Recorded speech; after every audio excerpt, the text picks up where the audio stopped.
Kathleen, the bodybuilding Potter here, back with the next installment of Joyce Meyer, Battlefield of the Mind. I'm reading it so that you don't have to. So small little chunks, make sure you check out the ones before. And then of course there's going to be lots coming after. We cover about 5 to 10 minutes at a stretch. So no big thing. So you can, I'm doing it as a cool down walking. Feel free to walk along or just listen. And if you want to know more about my services as a God-centered healthy lifestyle coach, check out thebodybuildingpotter.com. So today we're starting with John's side, which is on page 12.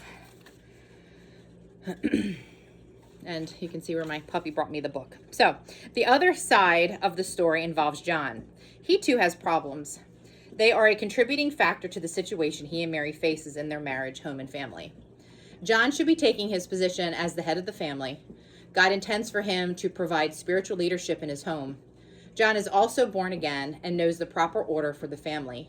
He knows that he should not allow his wife to control the household, the finances, the children, and him.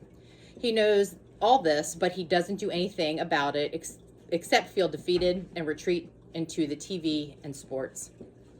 John is hiding from his responsibility because he hates confrontation. He prefers to take a passive attitude, thinking, well, if I just leave the situation alone, perhaps it'll work itself out.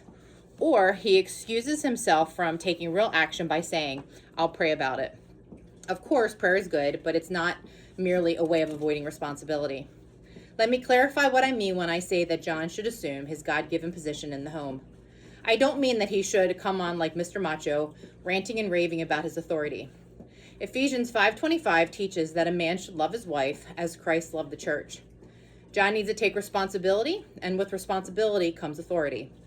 He should be lovingly firm with his wife. He should reassure Mary that even though she was hurt as a child, as she releases herself to God through trusting him, she will gain confidence that not all men are like her father was.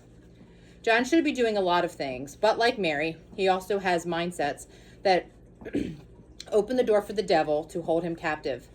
There is also a battle going on in John's mind. Like Mary, he was verbally abused in childhood. His domineering mother had a sharp tongue and frequently said hurtful things to him.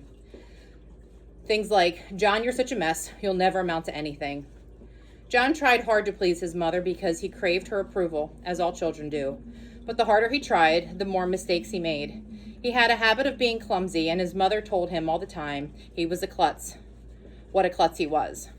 Of course, he dropped things because he was trying so hard to please that it made him nervous, and so he defeated his purpose.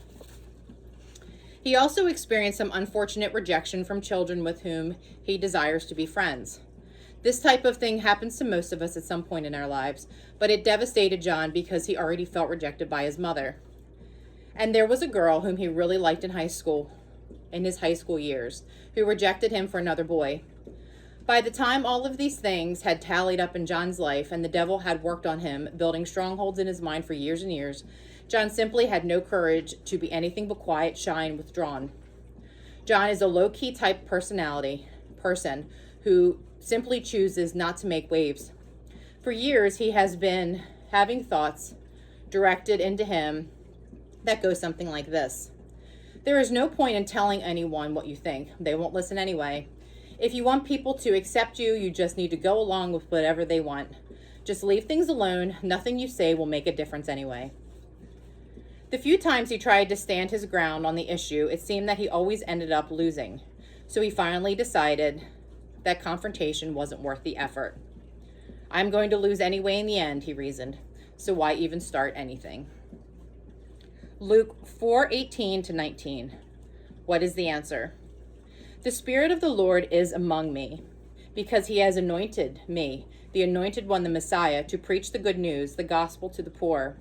He has sent me to announce release to the captives and recovery of sight to the blind, and send forth as delivered those who are oppressed, who were downtrodden, bruised, crushed, and broken down by calamity. To proclaim the accepted and acceptable year of the Lord, the day which salvation and the free favors of God profusely abound. With John and Mary's conflicting problems, it is not too hard to imagine what their home life is like. Remember, I said there was a lot of strife in it. Strife isn't always open warfare. Many times, strife is angry undercurrent in the home that everyone knows is there, but nobody deals with. The atmosphere in their home is terrible. It is filled with tension, and the devil loves it. What will happen to John and Mary and their children? Will they make it? They are Christians. It would be a shame to see their marriage fall apart and their family ruined. Actually, though, it's up to them. John 8:31-32 will be a key scripture in their decision. If they continue to study God's word, they will know the truth, and acting on the truth will then set them free. But they must each face the truth about themselves and their past as God reveals to them. The truth is always revealed through the word, but sadly, people don't always accept it. It is a painful process to face our faults and deal with them. And generally speaking, people justify misbehavior. They allow their past and how they were raised to negatively affect the rest of their lives. Our past may explain why we're suffering, but we must not use it as an excuse to stay in bondage.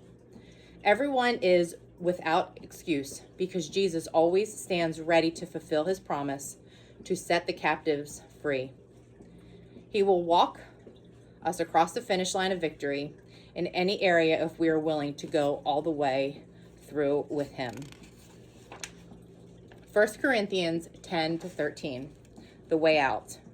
For no temptation, no trial regarded too enticing to sin, no matter how it comes or where it leads, has overtaken you and laid hold on you that is not common to man.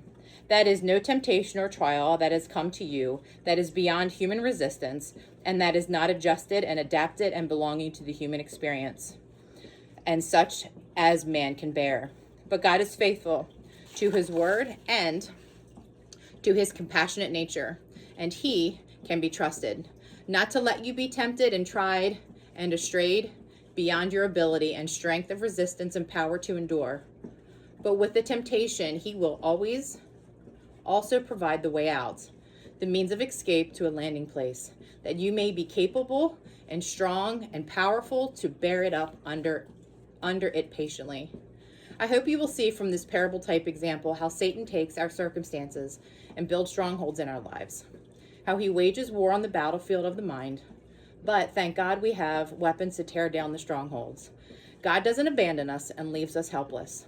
1 Corinthians 10:13 promises us that God will not allow us to be tempted beyond what we can bear, but with every temptation, he will provide the way out, the escape. Any one of us may be John or Mary. I am sure most of us relate in some way to the scenario. Their problems are internal in their thoughts and attitudes. Their outward behavior is only a result of their inner life. Satan knows well that he can control our thoughts. He can control our actions. You may have some major strongholds in your life that you need to be broken. Let me encourage you by saying God is on your side. There is a war going on, and the mind is the battlefield. But the good news is that God is fighting on your side. So that's it for today. Hope you'll join me next time as we start Chapter 2, A Vital Necessity. Thanks, guys. Hope you have a great day.